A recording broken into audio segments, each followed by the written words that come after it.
It's great to have you here on the Clark Howard Show, where our mission is really clear. It's to give you knowledge that empowers you so you make better financial decisions in your life. Here's one that's really clear. You want to be a millionaire? Well, most people would say, yeah, I do, but it's never going to happen. Never? Well, actually, it really can happen. And later, I have a simple task for you that can help you prevent fraud in your life, and it's not doing a credit freeze. I know, I'm the man from Credit Freeze, but this is not that that's coming up later. Okay, so remember there was the show Who Wants to Be a Millionaire? And I think you went through rounds and answered questions, and you had to decide if you were going to take the money you'd already gotten to, or you were going to keep going double or nothing. I think that's how it worked. And so there's always this thing of like, I'm going to buy the lottery ticket and win a gazillion dollars. And I love when somebody's really excited about the lottery and asks, so what would you do with that money anyway? And it's funny because people will start telling you their daydreams. I'm going to do this, I'm going to do that, I'm going to do the other. And I don't buy lottery tickets, but if I bought one and I won, what would I do with it? Let's see. I would give the money away. I wouldn't even take the winnings. I would decide a charity and give them the money. Because I've had this good fortune of being an entrepreneur from very young in my life and being successful financially. And I also, my whole thing has always been living on less than what I make. But the thing is, what if you're not an entrepreneur? Most of us aren't. And most of us earn money, from some employer. We're not going to get huge money. So then the question is, how could there be so many people who become millionaires at just a regular job, not making big money? Two things happen: habit and time. Fidelity Investments puts out a report, I think once a year, about how many people who are in retirement plans, because Fidelity is one of the biggest 401k providers in the country, how many people who have 401k plans with them have become millionaires? How many people with IRAs with them have become millionaires? Just what they call 401k millionaires. 500,000. 500,000 people just paycheck to paycheck, putting money in a 401k, have become millionaires. Most in just regular old jobs. An employer that offers a 401k. 400,000 have done so with IRAs with them. But here's the thing. How long did it take the average person who had a 401k at Fidelity to make it to $1 million? Over 30 years. I mean, much of a working lifetime to get to that $1 million. And that's the thing. For years I said I was the turtle, but we had a Clark Sinks that corrected that I'm actually a tortoise. When I ran, I ran for 40 years. I was a runner. And I was the slowest runner in a race, pretty much. I was always in fear of the cone man when I would do a half marathon. If you're not a runner, when you're running a race on a public street, they've got to open that street back up to the public, and the street would steadily narrow, and the cone man would be coming behind in a truck, and you're trying to stay ahead of the cone man as the street would narrow, and then ultimately you didn't have the road anymore. That's how slow I ran. But I was running, and I'd go my 13.1, or I'd do a 10K or whatever, but always in fear of the cone man. It's the same thing with saving money. I still remember Christa and I were running a race together for Habitat for Humanity, a fundraiser for Habitat for Humanity in Ohio. And Christa said she was going to run with me. We were, 20 seconds into the race. And you were like, it's okay if I run ahead. You finished, was it a 5K or 10K that you finished like a half hour before? No, I don't remember how long that race was. I have to say, though, I don't know if you heard Sally and I cracking up when you were talking about the code man. You actually made me snort, and that means I'm really laughing hard. That's hilarious. See, you've never had to worry about the feared cone man. Did you even know there was the cone man thing? I never would have thought of that. Yeah, that. they call that the cone man. And I've gotten to know the cone man on, first name basis in a lot of races. But the point is that my thing is habits. And, running for over 40 years, the habit, exercising every day, habit. And not an athlete at all, but have the habit. And you have this thinking that saving for yourself, saving for the future, that it just can't happen because I just get a regular check. Not true. And the Fidelity stats show it clear as could be that it's time in the game that makes the difference. And so that's why I want you to think that way. And I was just going to point out our calculators on Clark.com. Of course you would. Well, really, I mean, they're excellent. Like, we have some great calculators, a 401k calculator, a savings table by rate of return, by years as well, and then a savings and investment calculator. We worked so hard on these, so if you want to project out, I think they're really good, and they're non-biased.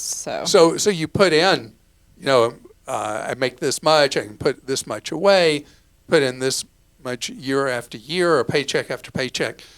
And, you got to, if you don't know anything about investing, go in the target retirement fund choice in that plan. Simple. A lot of people shut down. They go into like the stable value fund or something like that. Not when you're playing a long game. If you're not into investing, you're not an expert at it, go in that target retirement fund choice. Is it perfect? No.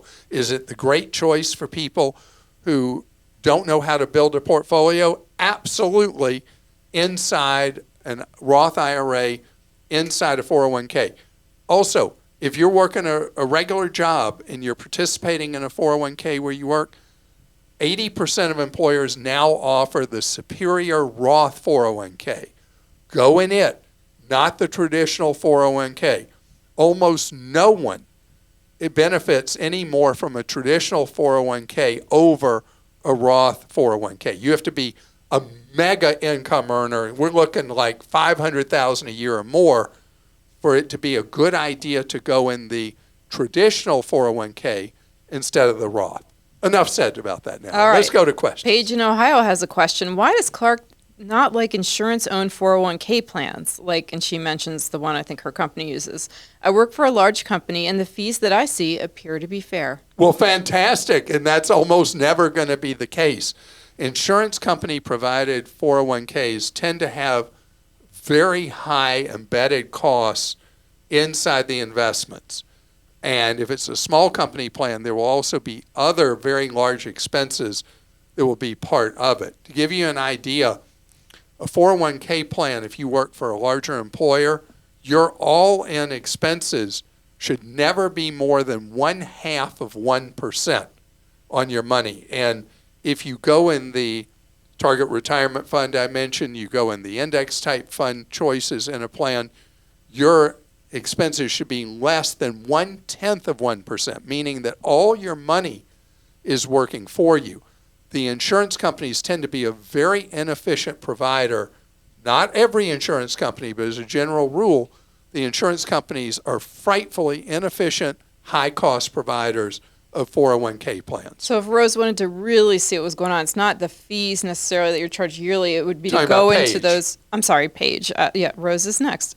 If Paige wanted to know, she would go in and look at the actual investment options and read in there what the expenses are. See what the expense ratios are on those, plus what administrative costs you're paying as part of this insurance company provided plan. And normally they are much, much higher than you're going to have with the good administrators like Fidelity and Vanguard and a small number of others. Okay, Rose in Missouri says, what is the best way to sell my old car that doesn't run and it's too expensive to fix? I'm finding mixed information about companies like Pedal or Wheelsy, and the interest in Craigslist seems a little sketchy. CarMax gave me an offer, but I would have to drive it in.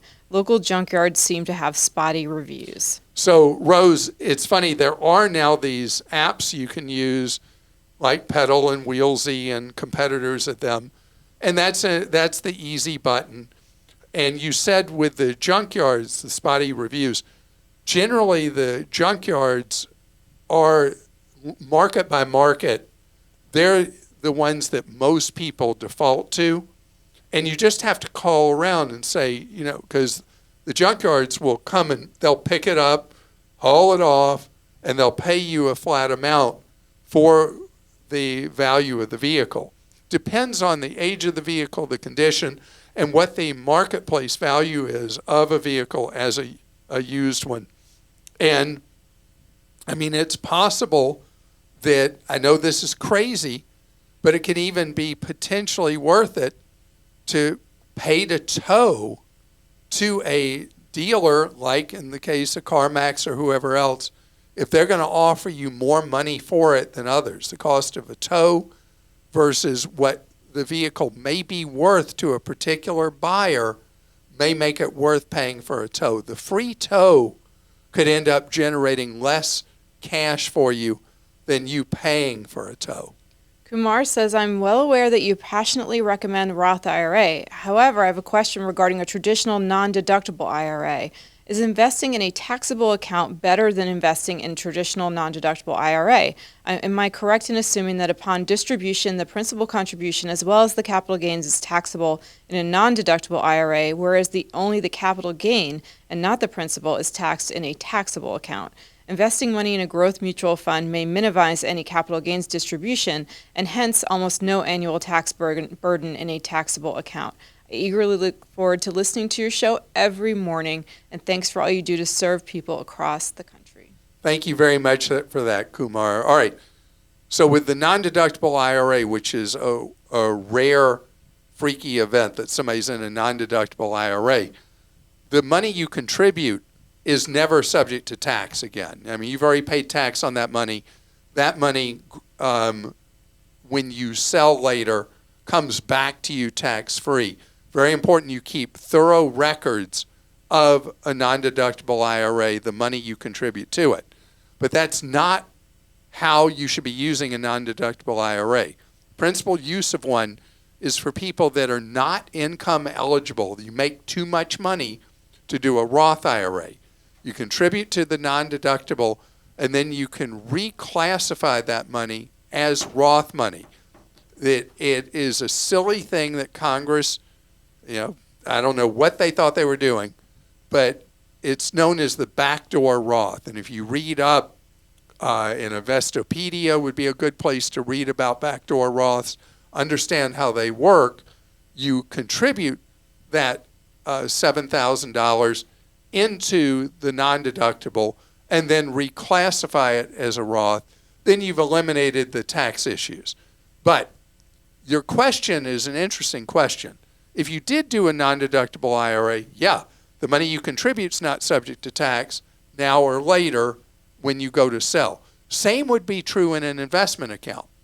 Long term, if you go into not mutual funds, but a straight out index fund or the equivalent, the ETF that's based on an index, you're not having taxable gains of any note each year in an investment account. And then when you later would sell, which doesn't have to be at retirement age, you're subject to capital gains tax, which is significantly lower than income tax for most of us. So the non-deductible IRA, only as a vessel to convert to a Roth in short order, is the only time you should use the non-deductible. Otherwise, what you said about going in an investment account would be true. Going into mutual funds, not true, because they generate ugly taxes each year. Going into an index fund or the ETF equivalent, completely true. So that was a lot of stuff to throw out right there. I hope I did that with clarity. Anyway, coming up ahead, we got to talk about fraud. And something that, I talk about identity theft with, how credit freezes help you, all that stuff. But this is something that lingers out there that can cause us all kinds of problems. I want to make sure you're aware of. You do some simple housekeeping in your life to protect your identity. I got double trouble for you that I want to talk about. How our online presence can end up being the key that unlocks nothing but trouble for you and me, for our identity, for our money, you name it. There was a study at MIT that found stolen data for sale on what is referred to often as the dark web that had 3 billion with a B usernames, and in many cases the passwords attached to them. And I saw a Wall Street Journal story about how this information's so floating out there, and we will have an account that we haven't used in forever. But the account lives on. The information's still out there for who knows what. It could be a company, it could be a social media site, it could be who knows what. And being human, many of us now are better about the password stuff, but things that are older, we were repeating the same password over and over and over again. And if you use Google in your life, they have a password report that'll show how many times that password's been breached for whatever site it is. And I went through recently on my on this Google thing and found all these sites I didn't remember that I even had ever used. I mean, crazy stuff. And it was a pain in the rear end, but I went through one by one and deleted my account with those providers. Now, hopefully, that's going to throw the scent off the dogs with the hackers and stuff. But think about every one of those you leave behind. You're leaving yourself vulnerable to a criminal trying to get into your life. And I'm not talking about banks or credit unions or brokerages. I'm talking about all the other stuff in our lives that we have these accounts that we've abandoned, that we even forget are there, and then there they are already in a breach. So you may feel like, oh, well, you're trying to close the barn door after the problem's already happened. But it's the best I could do. And so I recommend so much the things that are like, and they're not even nostalgic. The accounts we had with this retailer or that one or the other one, I closed them. I closed those online accounts. I don't even know why. I had one with Macy's. I don't know when I ever was at Macy's.com, ever buying anything at Macy's.com. I don't, I'm mallophobic. I haven't been in a Macy's in, 30 years.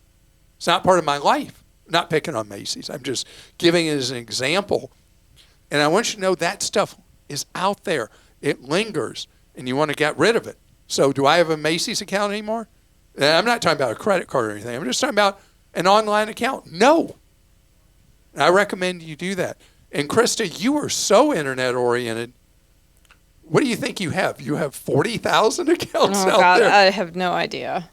And think about how I know what that password was you used to use so commonly. Mm-hmm. And this was before we were really concerned about security. Think how many times on websites you created an account with a username and that particular password. Stressing me out, Clark. You're stressing I want you to clean up. I want you to do what I did. Was it fun? Do you know why I did it?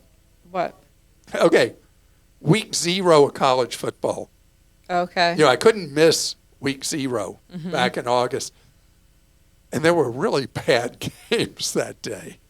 And so I was sitting there, and I had my laptop, and I was clearing up these The problem things is that like Google we might had been not, after me for a while. Oh, Google, because were saying, yeah, okay. Possible password breach, password breach. So you can see it, and then that was my reminder sheet that I'd had these accounts. All right. Well, I've got my assignment, and I will do it. So what would be the equivalent for you?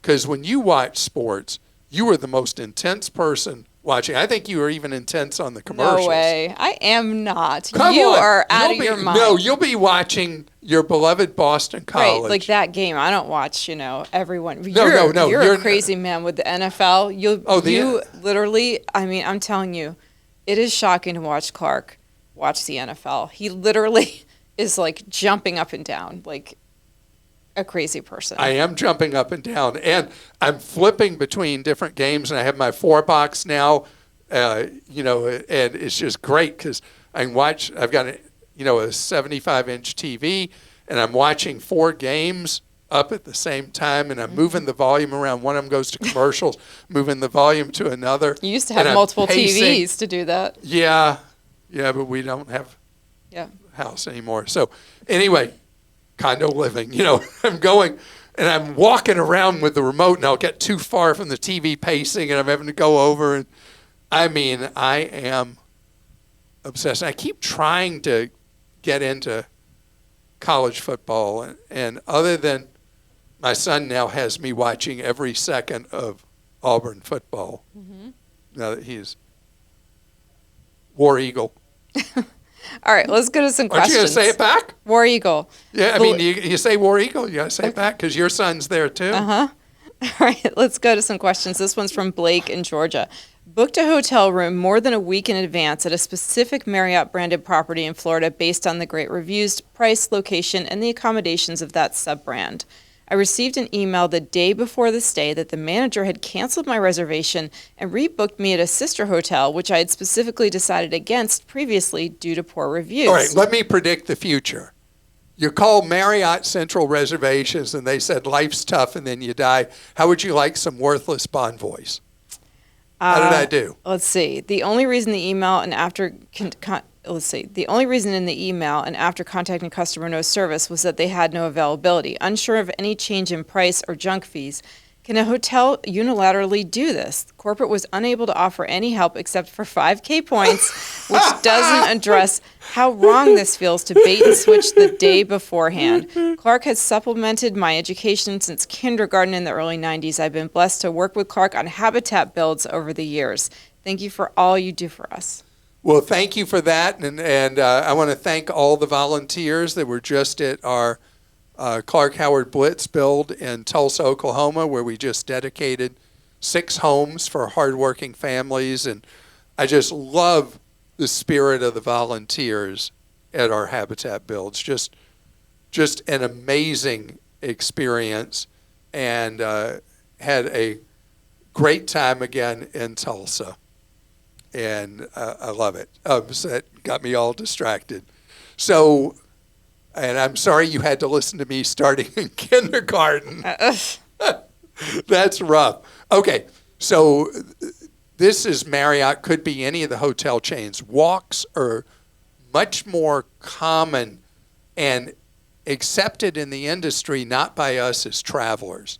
That's called a walk when you have a reservation. Usually they don't even give you the courtesy of letting you know they've walked you to another property.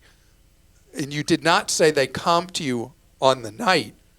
That's what you should expect, that the first night when they walk you to another property, they give you back your money for the stay, not the worthless 5,000 Bonvoy points.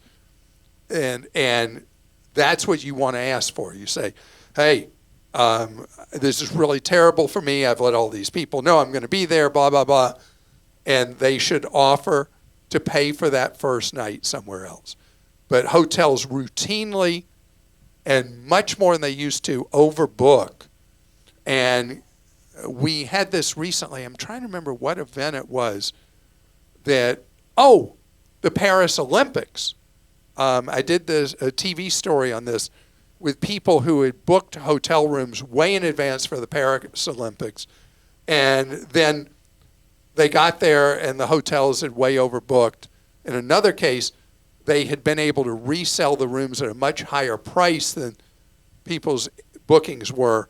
And they said, tough, you don't have a room anymore. Here's your money back. I mean, this is a terrible, terrible problem in the hotel business. And it's one that does not have an easy solution now that so many hotels are owned by just a small number of brands with Marriott and Hilton, IHG, Hyatt. We have very, very few owners of, did I miss anybody? That own almost all the hotels in the world. The quality of the service, consistency of the hotels has deteriorated as concentration of ownership has spread. Lenny in Oregon says, I'm having trouble with Facebook. In order to log into my account, I am now required to email them a copy of my passport or driver's license or a national ID or even a marriage license. Facebook is not well known for its security, and neither is the internet for that matter. There's no way I could send that kind of thing to anybody via the internet. Trying to contact them is a joke. What do you recommend? I miss my daily contact with my family. So, Lenny, this is a terrible problem that is true. That if somebody has successfully, obviously somebody has impersonated you, taken over your Facebook account, probably for trying to send scam messages to your contacts. And Facebook has all these problems with these imposters. And so then in order to restore your access as the true owner of the account, they make you provide this kind of stuff. If I was going to give anything at all, I would send your marriage license. Yeah, and I would make sure you're really on Facebook. Yeah. Make sure you're going to Facebook directly. Right, and not at some scam site. And that whatever you're emailing to is a real facebook.com email address for sure. Because this is a big problem, but the only way you get your access restored is this. Now, you could go to Elliott.org and see if Elliott has a contact at Facebook that you would be able to contact directly and send the information directly to and not have to worry as much about the scammer and not worry about some contract center that never actually restores your access even after you provide key vulnerable personal information. Anonymous says, my husband fell victim to a cybersecurity scam. A message appeared on his work laptop indicating his computer had been compromised and provided a number to call, which he thought was associated with his company. Upon calling this number, they indicated his identity was stolen and that a charge of $28.5 thousand had been made to our savings account for a heinous act and that he had to prove his innocence. They stated that in order for him to verify his innocence, he needed to duplicate the charge of $28,500 and provide proof. They also indicated the local bank was in on the scam and that if he contacted anyone else, their phones and identities would also be compromised. They provided a QR code and had him transfer the money via a Bitcoin ATM. Unfortunately, he fell for this scam and we are out $28.5 thousand. We have filed a claim through the FBI, FTC, and with the local police department, changed all our bank account information and credit cards, and placed holds on our credit. Per the owner of the convenience store, the money is still in the ATM. We understand we don't have the rights to this money. However, can they hold it as evidence? Is there anything else you can recommend doing that we haven't already done? Thank you. I am so sorry, Anonymous. I mean, this is terrible, terrible, and it's happening with increased frequency, these pretexting crimes. So the owner of the convenience store says that the money is still on site in that ATM. The police potentially can help. I don't understand exactly how that all works with the Bitcoin ATM. But you filed a police report, that's not enough. You need to find out if the police department has an economic crimes officer, someone who specializes in cons, who would be motivated. You talk to that officer. If really the money is in that ATM, they may be able to launch a sting. Who knows what they could do? They may at least be able to, in some way, stop the criminal from being able to access the funds. I am just so upset about this, and I hate that that you want to remain anonymous, because if you change your mind, I may be able to do a TV story on it that may be of some help. Potentially, can't promise to you and your husband, but at the very least be able to be of help to others. But hopefully, since if the money is still there, maybe in some way we'll be able to help. I can't promise, but I'd like to have the opportunity. And in closing out today's podcast, I want you to know that the criminals that are doing all this pretexting, pretending to be the police, pretending to be a financial institution, whatever it is, everything they say is about how you have to act right now. You can't tell anybody. That whole thing, the sense of urgency and secrecy, is a tip-off that you are in the midst of a con, in the midst of a scam.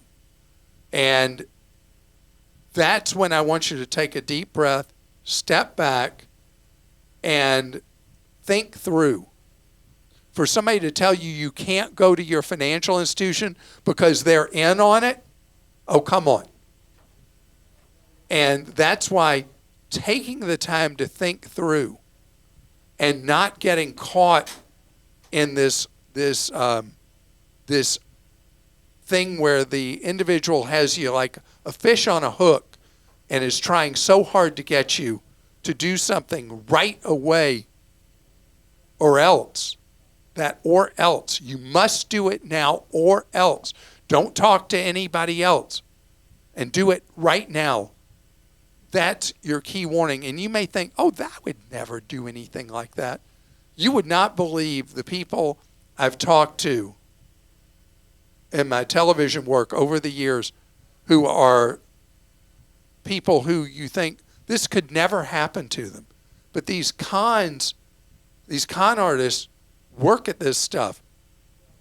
This is how they earn their living, is cheating people. And they work it so hard. And anytime anybody ever says you must pay them by Bitcoin or any crypto, and you must do it right now or else, I can guarantee you're in the midst of a scam. That upsets me so much. I want to tell you that this is why we're here. Because just this anonymous post alone, who knows how many other people will have watched our YouTube show or heard this podcast who will avoid getting taken because you've heard it. That's what we're about, is your empowerment with knowledge. And this is a perfect example. Every day what we're about is you learning ways to save more and spend less and not letting anybody rip you off. Have a great rest of your day, and we'll be at your service tomorrow.